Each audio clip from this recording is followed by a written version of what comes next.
ఇక్కడ చూడాలి. వాస్తవాలను తొక్కిపెట్టడం, న్యాయస్థానాన్ని తప్పుదోవ పట్టించడమే. విచారణలో ఉన్న భూమి హక్కులపై పిటిషన్ల మీద పిటిషన్లు వేసిన వ్యక్తికి కోటి జరిమానా. హైకోర్టులో సంచలన తీర్పు. వాస్తవాలను తొక్కిపెట్టి అవసరాలకు అనుగుణంగా పిటిషన్లపై పిటిషన్లు వేస్తూ కోట్లపై భారం మోపడమే కాక విలువైన సమయాన్ని వృధా చేసిన హైదరాబాద్కు చెందిన వెంకటరామిరెడ్డి అనే వ్యక్తికి కోటి జరిమానా విధిస్తూ హైకోర్టు మంగళవారం సంచలన తీర్పు వెలువరించింది. ఈ మొత్తాన్ని ఏప్రిల్ 10లోగా హైకోర్టు న్యాయ సేవాధికార సంస్థకు చెల్లించని పక్షంలో ఈ పిటిషన్ను తిరిగి బెంచ్ ముందు ఉంచాలంటూ జ్యుడిషియల్ రిజిస్టర్ను ఆదేశించింది. రాష్ట్ర హైకోర్టు చరిత్రలో ఇంత పెద్ద మొత్తంలో జరిమానా విధిస్తూ తీర్పు ఇవ్వడం ఇదే తొలిసారి. హైదరాబాద్ జిల్లా బండ్లగూడ మండలం కందికల్ గ్రామం సర్వే నెంబర్ 310/1, 310/2లోని 9.11 ఎకరాలను రిజిస్ట్రేషన్ చేయకపోవడాన్ని సవాలు చేస్తూ వెంకటరామిరెడ్డి హైకోర్టులో పిటిషన్ దాఖలు చేశారు. దీనిపై జస్టిస్ నగేష్ భీమపాక విచారణ చేపట్టారు. భారతీయ సమాజానికి సత్యం అనే విలువ పునాది. సత్యం అంటే వాస్తవాలు మాట్లాడమే కాకుండా సార్వత్రిక చట్టాలకు అనుగుణంగా నైతిక ప్రమాణాలను అనుసరిస్తూ జీవించడం ప్రధానం. ఆధునిక ప్రపంచంలో సామాజిక, రాజకీయ, చట్టపరమైన వ్యవస్థల సమగ్రత పరిరక్షణలో ఈ ప్రాథమిక విలువను ఎలా తొక్కిపెట్టాలనే దానికి ఈ కేసు మచ్చుతునక అని చెప్పేసి జస్టిస్ నగేష్ భీమపాక చెప్తా ఉన్నారు. ఇది పూర్తిది 2వ పేజీలో ఉందంట.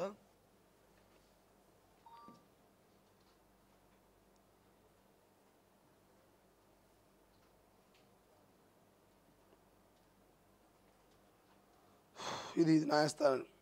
పిటిషనర్ తరపు సీనియర్ న్యాయవాది వేదుల వెంకటరమణ వాదనలు వినిపించారు. 1980లో ఆర్ వెంకటేశం అనే వ్యక్తి నుంచి పిటిషన్ను తండ్రి పట్టరామిరెడ్డి ఆ భూమిని కొనుగోలు చేశారు.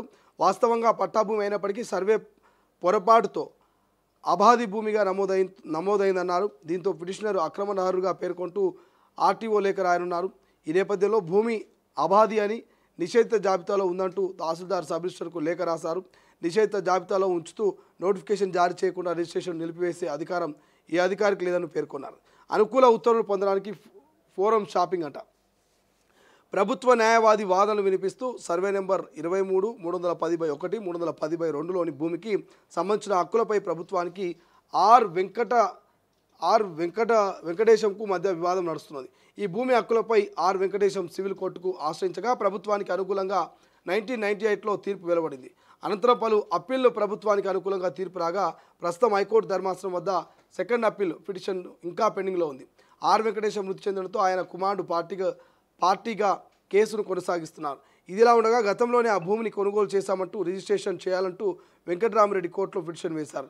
అభ్యర్థులను ప్రతివాదులు పేరు మార్చడం ద్వారా వివిధ బెంచ్లు పిటిషన్లు వెళ్లేలా చూసుకుంటూ అనుకూల ఉత్తర్వులు పొందడానికి ఫోరం షాపింగ్ చేస్తూ న్యాయ ప్రక్రియను దుర్వినియోగం చేస్తున్నారు. పట్టాదారు పాస్ పుస్తకం కోసం 2022లో డిసెంబర్లో పిటిషన్ వేసి 2023 మార్చిలో ఉపసంహరించుకున్నారు. రెవెన్యూ రికార్డులో సవరణకు 2023 ఫిబ్రవరిలో పిటిషన్ వేసి 2024లో ఉపసంహరించుకున్నారు. జోక్యం చేసుకోరాదని ఆదేశాలు జారీ చేయాలంటూ ఇరిగేషన్ రెవెన్యూ శాఖ అధికారులపై 2023లో పిటిషన్ వేసి 2024లో ఉపసంహరించుకున్నారు. వాస్తవాలను తొక్కిపెట్టి గతేడాది యథాస్థితి ఉత్తర్వులు కింది కోర్టులో శాశ్వత ఇంజెక్షన్ పొందడంతో పాటు తిరిగి పోలీసు రక్షణ కోరుతూ పిటిషన్లు వేస్తూ ఫోరం షాపింగ్ చేస్తున్నారు. వివాదం వెంకటేశానికి ప్రభుత్వానికి మధ్య మాత్రమే ఉంది అని వివరించారు. అన్ని అంశాలు పరిశీలించిన న్యాయమూర్తి పిటిషన్ తీరుపై తీవ్ర అసంతృప్తి వ్యక్తం చేశారు. కోర్టులో పిటిషన్ దాఖలు చేసినప్పుడు ఆ వివాదానికి సంబంధించిన అన్ని వాస్తవాలను కోర్టు ముందు ఉంచాల్సింది ఉందన్నారు. అనుకూల ఉత్తర్వులు పొందడానికి వాస్తవాలను తొక్కిపెడితే ప్రతివాదులతో పాటు కోర్టును తప్పుదోవ పట్టించడమే అవుతుందన్నారు. పిటిషన్ కొట్టివేస్తూ ₹1 జరిమానా విధిస్తూ తీర్పు వెలువరిచారు.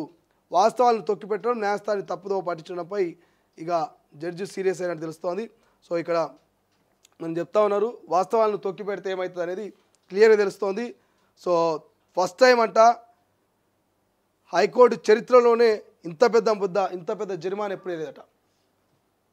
మన హైకోర్టు చరిత్రలోనే ఫస్ట్ టైం ₹1 జరిమానా వేసి 20 రోజులలో పైసలు కట్టాలని చెప్పేసి చెప్తా ఉన్నారు. ఆ వెంకటరామిరెడ్డి అనేటువంటి వ్యక్తి ఎవరైతున్నారో ఆయనకు ₹1 జరిమానా వేసిరు. ఖచ్చితంగా ఈ వెంకటరామిరెడ్డి, హైదరాబాద్కు చెందిన వెంకటరామిరెడ్డి అనే వ్యక్తికి ₹1 జరిమానా విధిస్తూ హైకోర్టు మంగళవారం తీర్పిచ్చిందట. మరి ఎందుకు ఆ తీర్పు ఇవ్వాల్సి వచ్చింది, ఎందుకు ఆ రకంగా అక్కడ న్యాయ నిర్ణేత జడ్జిమెంట్ ఇచ్చిందంటే కోర్టునే తప్పుదో పడతాం అనుకున్నట. కోర్టుకు తప్పుడు ఆధారాలు ఇస్తూ కోర్టు టైంను వృధా చేస్తూ కోర్టునే మరి వీళ్ళు ఏదో మ్యానిపులేట్ చేద్దాం అనుకున్నారట. సో ఇట్లయితే కాదు, ఎంతోమంది ఎన్నో కేసులతో ఇంకా ఇబ్బందులు పడతా ఉన్నారు, న్యాయం కోసం పోరాటం చేస్తూ ఉన్నారు. సో ఇట్లా మీరు కోర్టులను మోసం చేస్తే మేము చూస్తూ ఊరుకోవాలని చెప్పేసి హైకోర్టు చరిత్రలోనే మొదటిసారి ₹1,00,00,000 జరిమానా 20 రోజుల కట్టాలని చెప్పిందట. మరి కడతాడా మనోడు, లేకపోతే ఏం చేస్తాడు? ఒకవేళ కట్టకపోతే మళ్ళీ బెంచ్ మీదకి వేసిపోతాడట.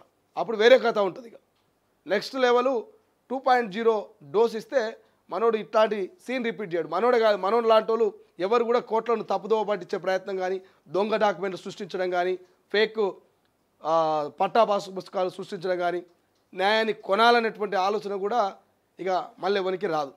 సో చూడాలి ఏం జరుగుతుందో. బట్ ఏదేమైనా జస్టిస్ నగేష్ భీమపాక మాత్రం సంచలన తీర్పు చెప్పారని చెప్పుకోవచ్చు. సో ₹1,00,00,000 జరిమానా హైకోర్టు చరిత్రలో మొదటిసారి అనేది.